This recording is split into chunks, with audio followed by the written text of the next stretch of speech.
বিশ্বজুড়ে রাজনৈতিক টানাপোড়েন, ভূরাজনৈতিক উত্তেজনা এবং সামরিক প্রস্তুতির খবরের ভিড়ে ১২ এপ্রিল ঘিরে সৃষ্টি হয়েছে এক রহস্যজনক উত্তেজনা।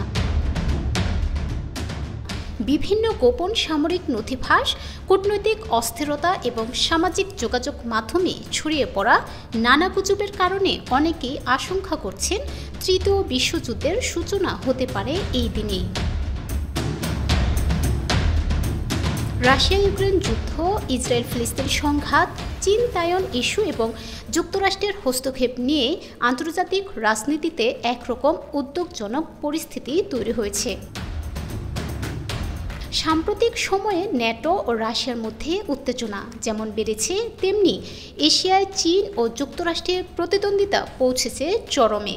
এসব ঘটনার পটভূমিতে ১২ এপ্রিলকে ঘিরে ছড়ানো ভবিষ্যৎবাণী এবং সতর্ক বার্তাগুলো সাধারণ মানুষের মধ্যে উদ্বেগ বাড়িয়ে তুলেছে।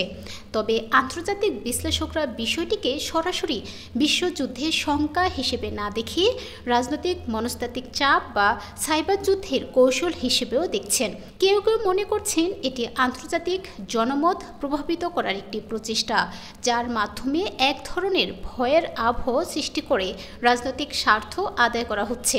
বিশ্ববাসীর নজর এখন ১২ এপ্রিলের দিকে। তবে বাস্তবতা হলো, বড় ধরনের যুদ্ধ সাধারণত হঠাৎ করে শুরু হয় না।